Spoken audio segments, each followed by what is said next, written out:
Hello and welcome to episode 19 of Size of Thoughts, Conversations with the Alliance of History graduate students. My name is Jacob Glicklick, and I'm the producer of the show. The things you will hear over the next hour represent the views of Size of Thoughts and the people making them. All opinions and quotations in no way represent River West Radio. They are the sole responsibility of the producer, guests, and callers. River West Radio is not liable for any legal issues arising from the content of this program. So thanks for tuning in, and I'm joined today by returning guest, Melissa Seifert. Hi, Jacob. Thanks for having me. Thanks for being here. And this particular discussion focuses sort of a supplement to one that was done 2 weeks ago, which I thought was sort of on the Black Panther Party and dynamics, how they organized themselves, what accomplished, how they were undermined, etc. And one of the things that sort of regretted in retrospect was, the way that brought gender into the discussion, which, as so often is, far too briefly, that, it was the dynamic of the three white males talking about the Panthers, in terms of them as sort of as in history, as what they showed about politics, as what accomplished, and then also just sort of recognizing that yes, there was a lot of sexism in the party, and that was, a mistake and something in critique, which is worth saying, but it becomes a simplification, especially when it's done in 3 minutes or less. So in that so in that regard, I'm grateful, Melissa, that able to come out here, since so much you've done a lot of work and research directly on the question of, in terms of women inside, in terms of Black Power movements, Black nationalism, including the Panthers, as well as imagery, as well as how, in terms of images, overt propaganda images, and also in blaxploitation become formed. So I guess it's a lot to ask as sort of initial question of it, but I think, I guess, what do you think the main things that research, like the study of women within, taking the Panthers specifically as an opening, adds to understanding the movement and the dynamics of 60s, 70s, as a whole? Sure. Well, I wanted to start out by saying that I think this is very important that we're talking about women in the party, because actually I had a colleague last year who told me that he doesn't, in his history class, he doesn't teach the Black Panthers because of the sexism in the party, because he thinks he doesn't want to give them that much time because of how horrible the sexism was.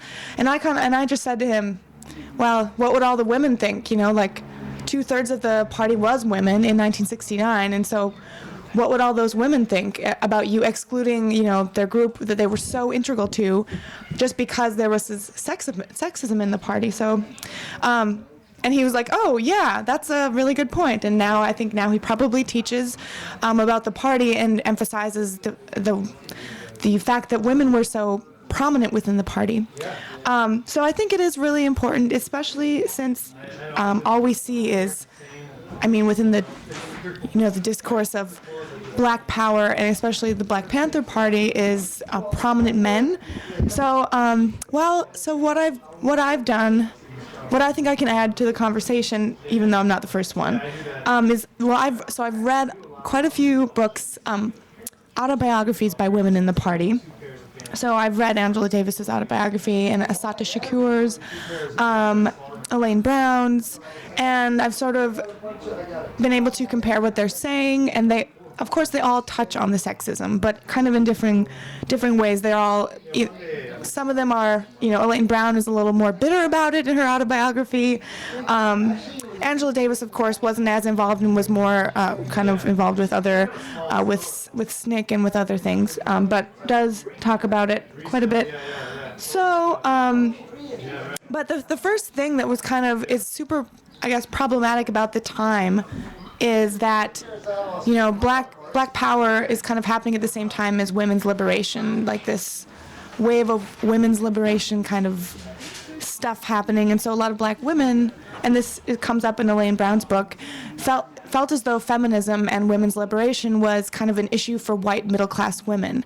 And so they felt like that race and gender were sort of mutually exclusive subjects, and that they don't have to overlap in that sense, and that either you're fighting for Black power or you're fighting for women's liberation. And that they couldn't overlap. I think that's an interesting dimension to capture. Do you think that was in direct reaction to specific sexism of existent white feminism? I mean, Yeah. or are there also elements of just as a structural category, viewing that the focus of in terms of on sort of not necessarily feminist exclusive, but like feminist as the primary cause for mobilizing, what precluded types of non-white feminism? So, I mean, was it kind of part more of debate among specific other people and groups, or felt that it was just kind of like a structural problem? Yeah, probably both. I mean, I think part of it is probably like, I don't know to what extent were white women trying to include women of other colors, but also I think also part of it was like a lot of well, at least in this instance, black men saying, you don't need to do that. You'll be liberated too, but first we have to liberate the men. And then through liberating men, black women will be liberated too. So I think it's both of those, working against them and having to choose, not being able to be active in both struggles, but having to choose. And I mean, I think race just became an easier thing to identify with for women because, black men were saying, like, this is the side that you're supposed to be on. If you're on that side, then you're not for us. You're not for black liberation, and that's more important, right?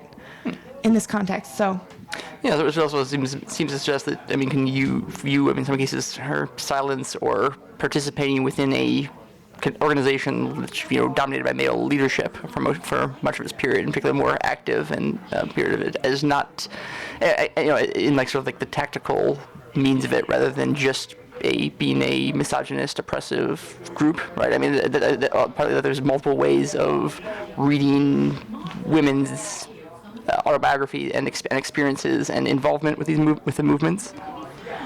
yeah,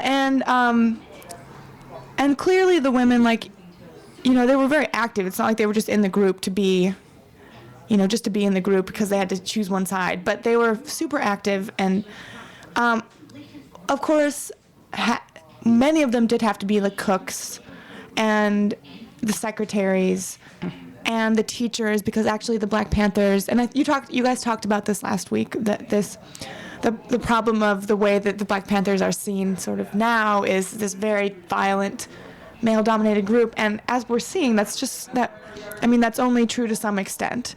They were actually very into community programs. I mean, they had free breakfast programs, they had free clothing programs, they had free, sickle cell anemia testing for children in the neighborhood. They had free shoe programs where they'd make shoes and have kids would come get a free pair of shoes every day. And so they had all these really great community, and women were super involved in those aspects.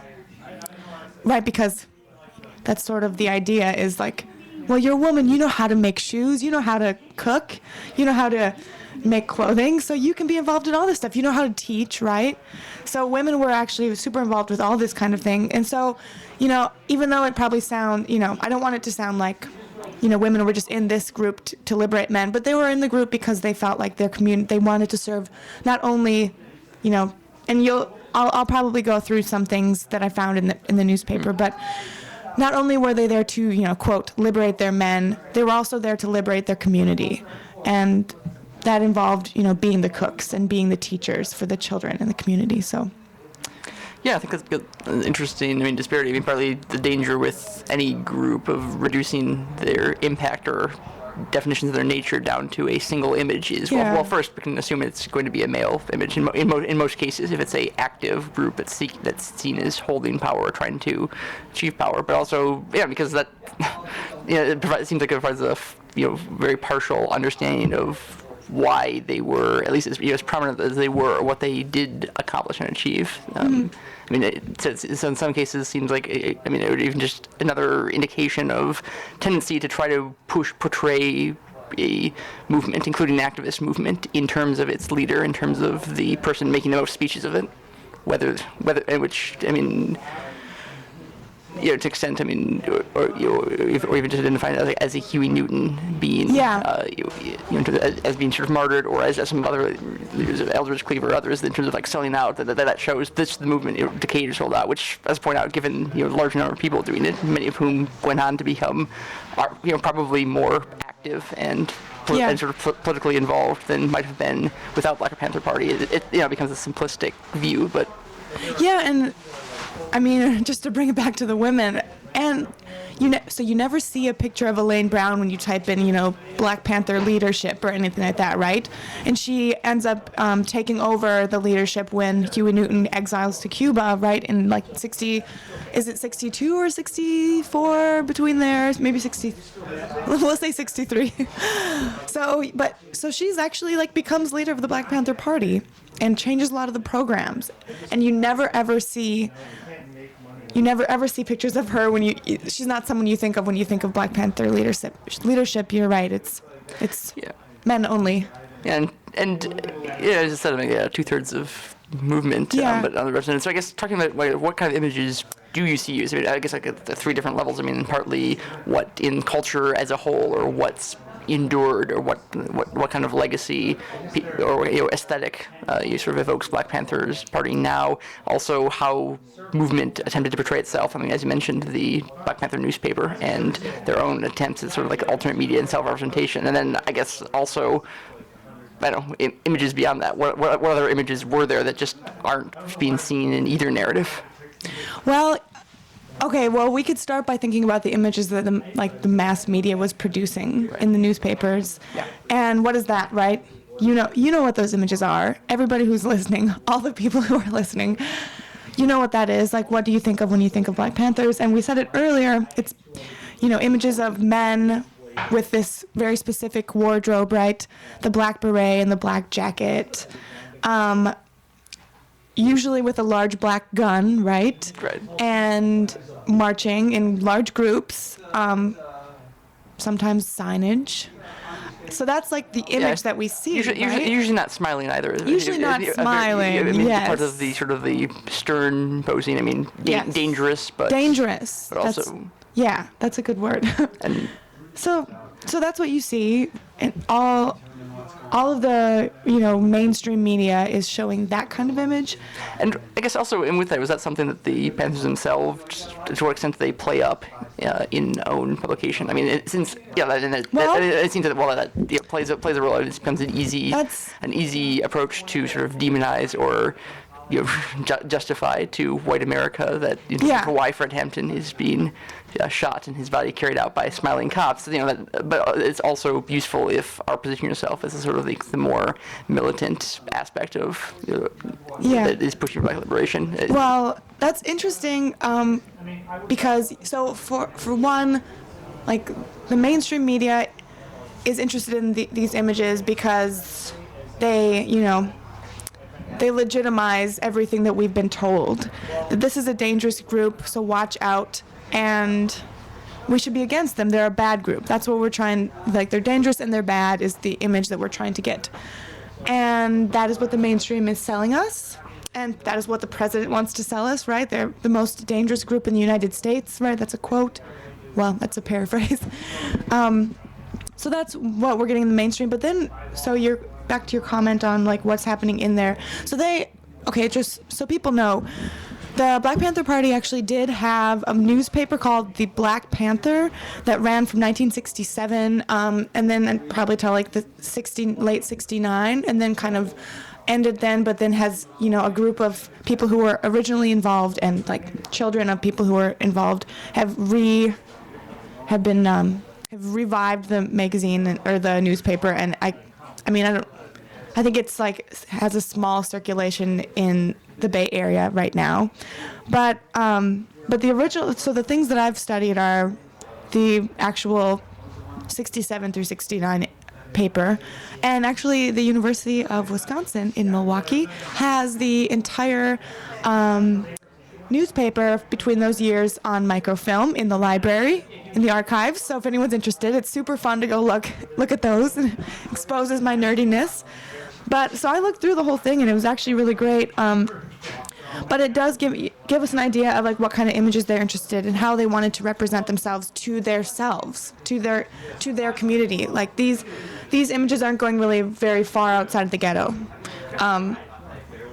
Probably first of all because people probably aren't as interested outside the ghetto, and because every message is to like literally two people in that space and facing those struggles.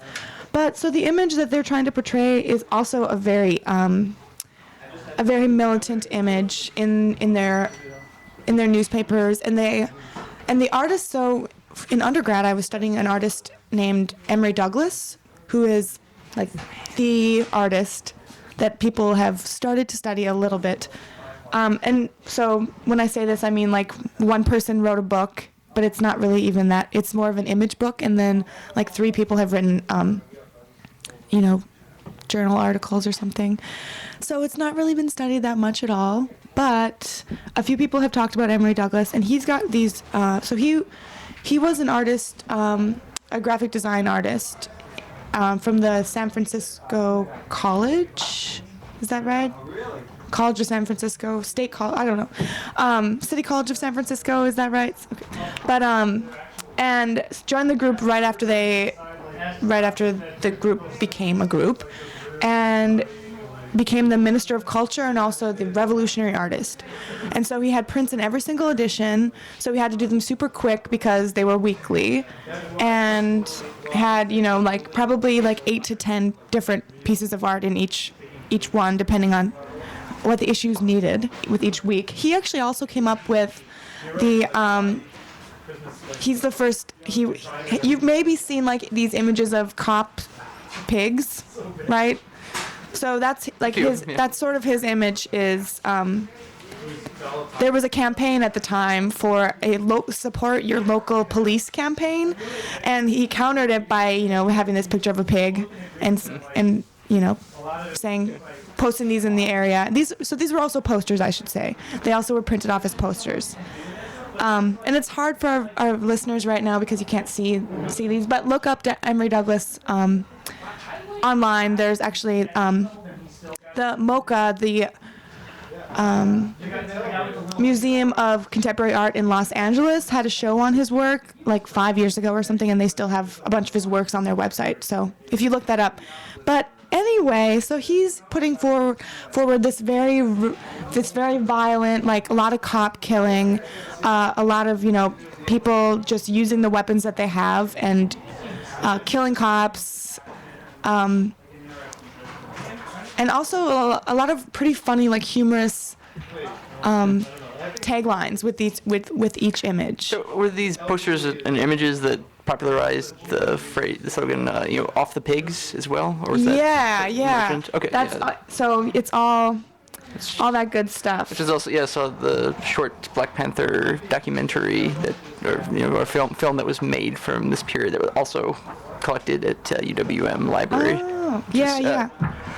And I guess also, one thing that, in the context of, interest of the newspaper focused largely for people in the hood, that largely to draw in, I guess, numbers and militancy, is that, given what I had talked about before, some of the fragmentation and disunity that occurred, like, among higher leadership for the Panther Party, partly fomented by COINTELPRO, partly not, but I think would it be reasonable interpretation that like some of the, or maybe if the consistency of imagery and like appealing to this kind of violent combative masculinity could have also been an attempt to like step past the like internal paranoia and mistrust. As an attempt of forming that, okay, it might have various issues with thus and thus individual as leader, but if we are all, positioned as this very confident, very dangerous black man, or at least aspiring to be that is a point of unity.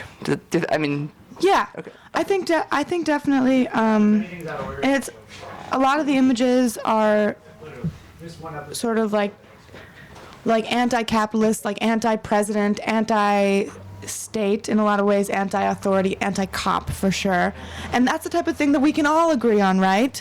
So it's, I think not only the images, well also, definitely the images, but also the taglines are very clever too. They're, against a lot of things that, no one in the ghetto likes.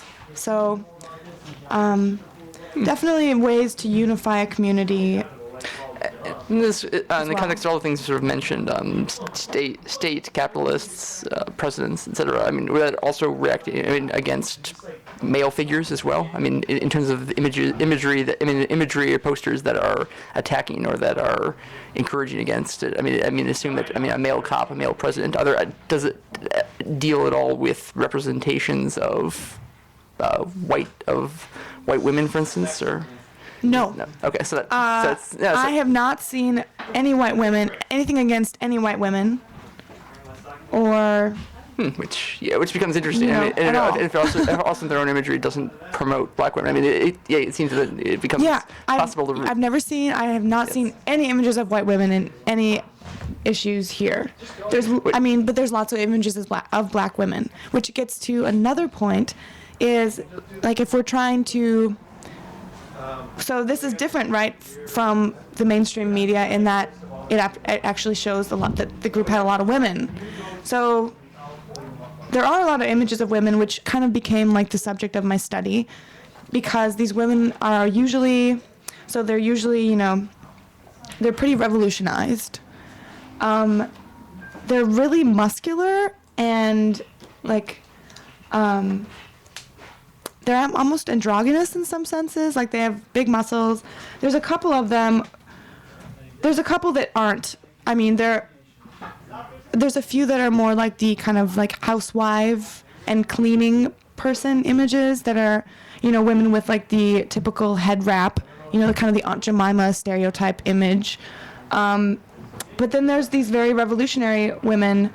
So, which in a sense is kind of saying like, whether or not, like, calling out to those women who are still working, who haven't been revolutionized yet, and saying, like, come and join the struggle. But they usually have large weapons and are kind of androgynous, but then they have these signifiers of gender. And so usually they have, like, large earrings or necklaces or something that tells us that they are women.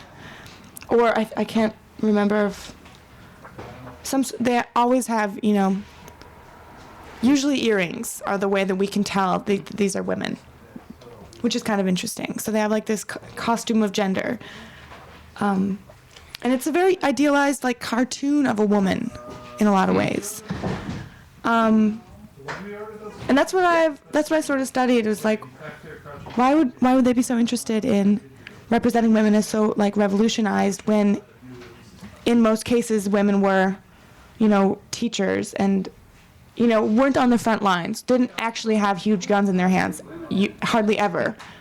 I mean, there are exceptions, right? We've all heard the stories of, Elaine Brown with guns under her jacket and stuff. But realistically, most of the women were teaching children, serving food, making clothes, organizing agenda kind of stuff. They weren't these masculinized women with huge muscles with guns. Yeah, and so it seems like an interesting dichotomy. Yeah. I mean, in the world, do you see or sort of assume or I guess in some cases just educated guess some of these posters being intended more towards female audience within communities or more towards men? Other That's ones a good question. I mean, thinking abstract. I mean, as a way of presenting empowerment, or a standpoint for beyond that. That even in order to win this, we need in terms of even women, in terms of to be strong and assertive and somewhat dangerous, if not to the same degree that they're idealizing masculinity. That's a good question. I haven't thought that much about that question, which is embarrassing. But now that I think of it, I think thinking about the other things that I've read in the newspaper. So I've also read quite a few of the columns and stuff, and it seems like this is targeting like men and women almost equally, because the images basically do represent that. There are a lot of women and men in images, and a lot of children. So I feel like it's almost like children, probably in most cases can't read this, but if their parents read it to them or something, children probably enjoy being part of, an image in the newspaper or part of like someone who's addressed in the columns in the newspaper. So I think this is like a family. It's like, and it's also, they probably would have sold this newspaper like, if you don't read this, you're not revolutionary. Like, you need to read the Black Panther newspaper as part of your duty as like in the struggle, right? Keep yourself informed with who's been killed this week, because those were in there. Keep yourself informed with like, what cops are up to right now, what the president and what the state is doing, and how they're enacting certain campaigns to further subjugate us, how we're resisting that. So all of this is like in the newspaper. But then also, and a reason why I say that I think that women were also targeted is because another thing that I studied was what people were saying about women in the newspaper, and they say a lot about women. Women and men and women and men are both involved in writing the newspaper and doing the illustrations. So Emery isn't the only person doing the illustrations, and that is part of my study that is the most interesting to me, because no one's written about any of the women who are doing anything in the newspaper.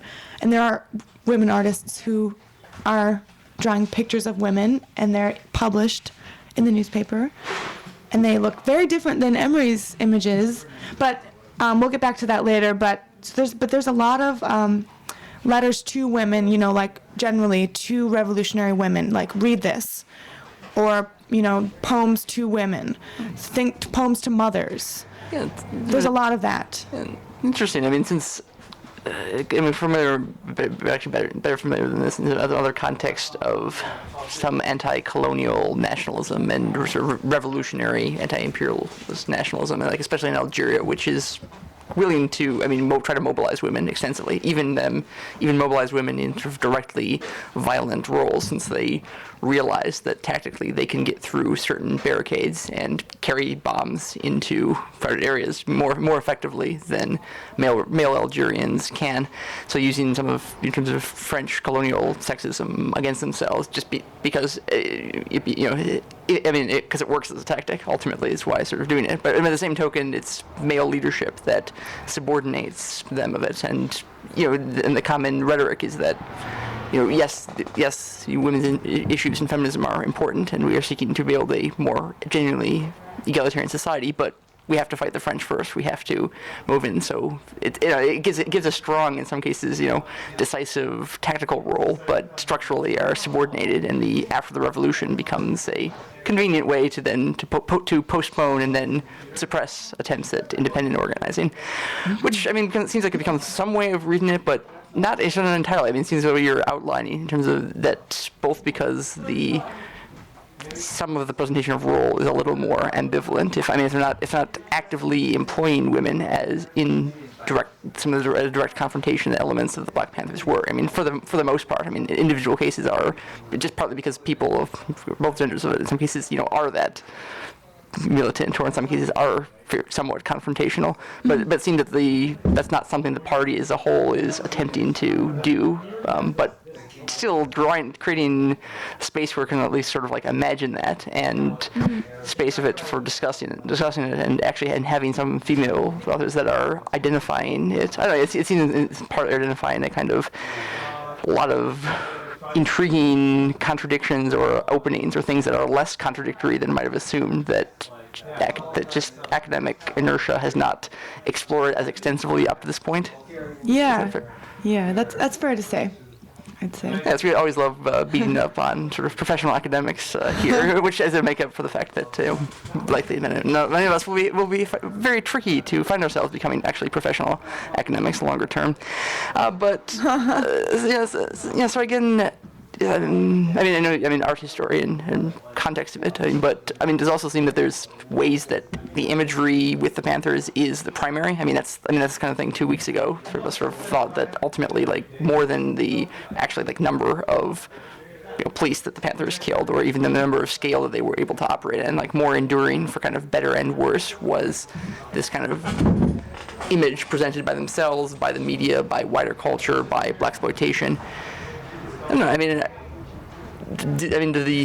it would be making an argument for in some cases the imagery of women of what's shown and imagery that different groups could have shown but didn't, is one of the more important aspects of this. Are you asking if the? What are you asking? Is the? I guess just how. I mean, this is clearly the part of Black Panther that you're studying. I mean, I guess how central do you see it in the wider history? I mean, or figuring out what's happening in these with this imagery. I think it's very important. Yeah, I think it's important to think about it and think how it was working and how people were responding to it. Because images are things a lot of people can respond to because you don't have to be literate. And because especially Emory Douglas's images and other people who were creating images for the newspaper, they're very usually very violent and blunt. So as an image, you can talk about how useful an image is, how it can stop people in their tracks, but these are they're just a great example of an actual image that probably activates a crowd in some sense, because they're very bold and and the technique of printmaking, especially for Emory Douglas, makes it so there's very bold outlines, literally, because that's how the printing process works. And the type of printing he was doing was very elementary stuff that's very quick. And so you had to have bold lines so that if you messed up a little bit, you'd still be within those bold lines. Okay, the medium measures somewhat. So not only are they bold because of the medium, but also just the images, I think, were very were kind of activators. Right, which makes sense. I mean, even if it's not because of the total resource of the group having the widest distribution, it is, I guess, aiming to have as much and as widely and as cheaply and for trying to turn people out for particular events as extensively as possible. I guess within this, I mean, I guess so. I mean, one way of framing it becomes, the combative one or the action-focused one. I mean, if it draws attention, if it makes if it clearly distinguishes the Panther images from other groups, might have been around the same time. It's something that without needing, I guess, logo or slogan or saying Black Panther Party. If you sort of know that this type of style and this type of focus on combativeness could sort of only be coming from this, or that notion, even if other groups do start using this, well, that's a significant propaganda gain. But so I guess within that, I mean, is there also much or any in terms of Black women as mothers, or the concept that revolutionary motherhood happens often in different societies, usually more extensively after successful revolution when it's becoming institutionalized, but is that also part of the role they idealized? Yeah, big time. Okay. I'm glad you asked that. So there's a couple, and okay, well, I could read a couple things that I've looked up too, but there's basically, so there's a call, there's a lot of different letters to revolutionary women and how to be a revolutionary woman, and a lot of these throughout the issues of the Black Panther, and the how-tos of how to be a good Black revolutionary woman are to be a mother is one, right, and to serve your man is the other, and to serve the revolution. And how do you do that? You have kids, because you can, and so there's this power that is weirdly granted to women, as as procreators. And so a lot of the rhetoric in these letters and stuff is that, so also that you should I'll get to that later, but that you should be a revolutionary mother and that you should train your children to be the new revolutionaries. So it's up to you. You hold the revolution on your back if you're a Black Panther woman, because you have to you have to have kids, and those are going to be the kids who grow up and to be the next set of revolutionary brothers. That's what like the rhetoric is. Not even thinking that they would have young like women at all, that they would have like female babies, but that's a huge part of it. And so there's actually a lot of images have women tied to babies, always with babies or young children, or showing children how to use guns and stuff. Like I have one in my hand right now that's actually by Matalaba, who is another woman, a woman who was doing prints at the same time as Emery, but who's never been written about, who does these much more realistic, individualized images of women. And there's a picture of a woman with a child, and the child is asking, so she's holding a gun, or he's holding a gun, and she has kind of her arm around his arm, and he's asking her, Mom, am I doing it right? So there's a lot of images like this, like, well, so your role is to, have kids and then train them and make sure that they continue the struggle, because that's all we have, right? Which is, it seems, it reflects a lot of both, revolutionary and like just nationalists generally often maintain in terms of when society becomes more politicized or concerned about particular types of living and particular cultures enduring, the expectation is to have many children and I guess this isn't a new thing, right? But it seems sort of interesting because this question of like the larger timeline for this. If the Black Panther Party sees himself as like sort of the information or propaganda ring of, Black nationalism, and then as we explored also aspects of Black and then aspects of Maoist theory or focusing on racial and class issues. In some senses, that and then the whole aesthetic that they're positioning themselves becomes a kind of short-term focus. If the goal is to actually be against the police enough. They don't not envision themselves to try to win to actually win an armed struggle, but if it is to incite others and to help mobilize others in collective resistance, it seems that becomes positioned as a more short-term goal. In some aspect, what's I guess the strategic value of women? Focusing on having any children and bringing up where even if children holding a gun, it won't be ready for that. Until 10 years later, or 20. If you might want to actually be able to use gun more effectively. It seems possibly. Well, it's kind of interesting to see this expectation of good motherhood, and this is something that, of course, is envisioned as like the essentialist core definition of women, but it's also something that they have to learn. It's not, if it actually were innate, inevitable human nature, it wouldn't be something that groups would endlessly be having to tell people how to do. It's something that, so with that is expectation of, in terms of some power in mothers, but also only if they do it right, only if they do it properly. But you also say that in some cases, there is women who are involved in like presenting these sort of images, which makes it somewhat more complicated, but still means that the irony, if there's the irony of being able to actually be doing propaganda and informational work, but it's in the sense of kind of emphasizing women as a whole, having this kind of more, I guess, like private, family-bound structures. I was gonna look through my notes. I'll have to try to find. There's like a poem to like a mother. I don't know if it's in here or not. But there's so much on like what you're supposed to do if you're a woman, and women are writing instructions and men are writing instructions.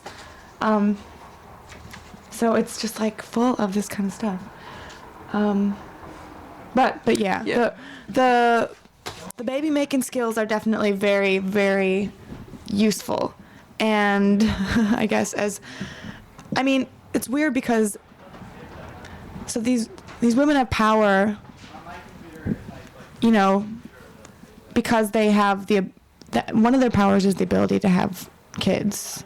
And then another place where I've seen women take back some power is in the fact that, men will do anything for sex. And so and actually I think Elaine Brown calls it pussy power. And so they, a lot of younger women who maybe were maybe a little more, you know, I don't know, fooled by the tactics of men, would take instruction. Well, so this is problematic, right? Because they would take instruction from the higher ups, the leaders, saying like, you know, don't have sex with any guys here unless they're good revolutionaries. So you're like, it's super problematic in a lot of ways, but that's in a weird way, it gives them some agency. Like, it allows them to sort of withhold certain things in order to make men be better revolutionaries, but it's not, neither of these types of powers, however, are any help to women, right? Like, so you're withholding this because the higher up men want you to, right? And so you're making. I mean, it seems like it's a kind of revolutionary socialization, but still being the premise are like defined by.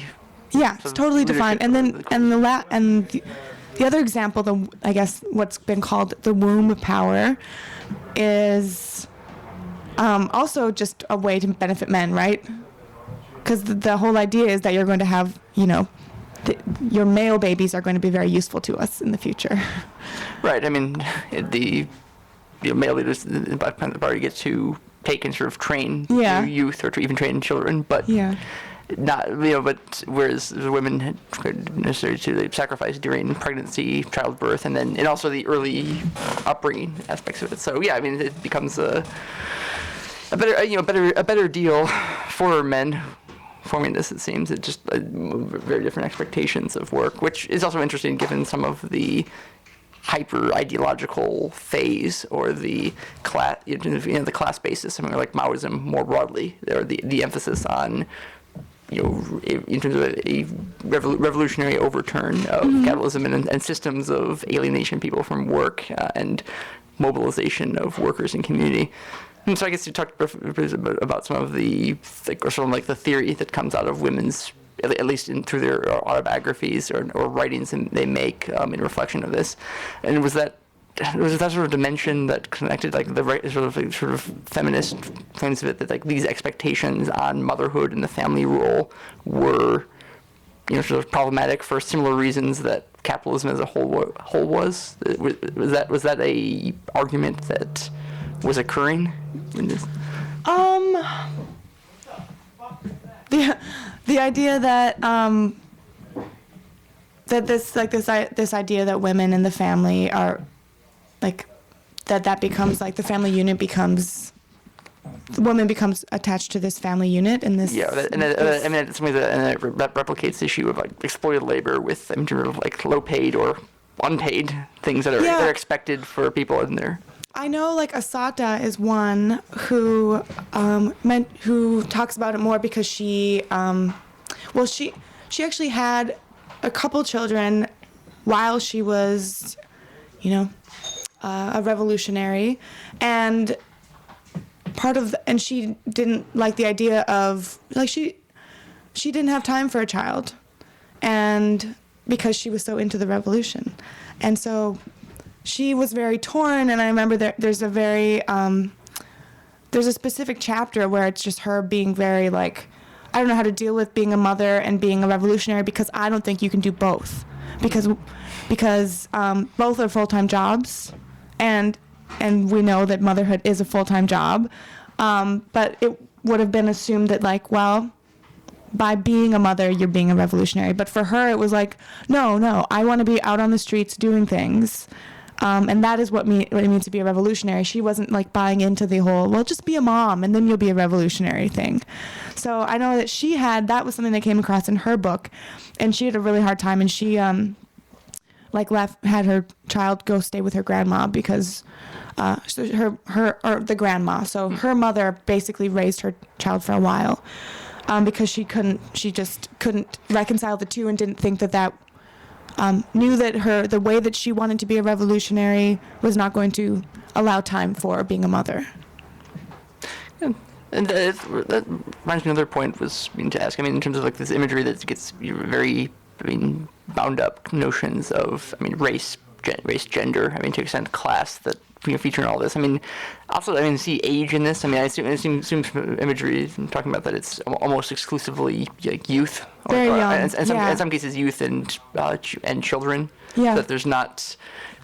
I guess if they're imagery attacking the president specifically, does that? I mean, does it seem to like even like play up with that or like show it as like youth, as like sort of like black male youth resisting sort of. I mean, by Johnson, sort of especially, sort of like older, more decrepit. No. Well, and it's like most of a lot of the imagery is. So you either have like, so in terms of the men who are being imagined, it's usually a mature, muscular, big man who has a gun, or a child. There's not like the in-between, which, most of the men and women were like 16 to 23 or something. But I don't think that the youth is really, the youth doesn't come across in the images as being something that's ever really addressed as like, well, you also should hate the president because he's old and gross and you're young and strong, I've never seen anything like that. And similarly, I guess it seems that there's not. I mean, there's not the sort of black grandmother, or for that matter, black grandfather that's being portrayed. I mean, it's. Well, actually, there's a few. So, and I hate to I know it sounds totalizing to say that, but so there are some images of old women and old men that are like I'm thinking of one where there's just because they had like free food programs and elderly folks got in on that too. And so there's like a couple, I can think of a couple prints where there's like, this old woman with a huge grocery bag from the free food clinics and stuff. So I think because I think they were part of the we're here for the community thing is also we're here for the elderly folks who are in poverty. And who aren't young and strong anymore in the same sense that we are, and so we're here to help them too. And so there are some images that do address like elderly people and like helping those people, but those are very community friendly kind of photos. They're not there's never going to be like an old man kicking in a pig's face or something. Or even on a lesser level, it's throwing them as like some of the people that need to be like protected or what are fighting for, but not necessarily as people that the movement is looking to for assistance or to be as actively involved. I mean, if they're receiving the aid and food and community outreach, but then in some senses they're still part of it there, and then they give like the moral justification, but they're not directly assisting in the same way. Yeah, I'd say so. I think that.